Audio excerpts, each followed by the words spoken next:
Congratulations, Tento of Cristiano. Pasalamatan at pagkanunay ang Diyos ay siya sa sakramento sa kasal balaan kining punta kanyo kining mo balaan. Puyo ko ikot yan sa inyong kaminyoon. Pinton, Apistel, Amura, Masundan, Mana. Yan Pinton, Kumba, may magawagay mo sa ulong ni sa Diyos, hindi ulong nato. So, marana ninyo ang kaminyoon, ayaw panapaw, then ang manapaw, hukman, pagkana magkilaw sa hukman ng Diyos. Nandumay kaninyo ang Diyos, magtanaw nato sa tanan atong gibuhat. Matarong, hindi matarong sa taro, hukman at hukman sa Diyos.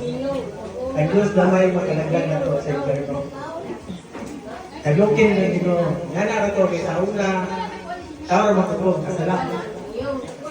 So, mahiway ta sa tentasyon, tulungan ay lakong kahit o hukman sa Diyos. Ipagsunod niya. Doon na may mga problema sa pamilya, but sa inuupan.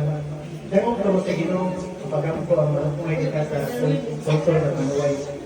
Or na kay tatambal ninyo na ikayin ninyo ang pagpataas. Kung na may mga problema, ayaw i-post sa social media. Turahin ninyo na sa mahinay, ayaw i-post. Bakit ka na, yung kaya mo na asawa, yung ikaw naman ang doon, South feeling. Yung mo rin, Kasi naman mo salad. Pwede salad. So, hindi pwedeng wagod sa tao, diusa sa Diyos.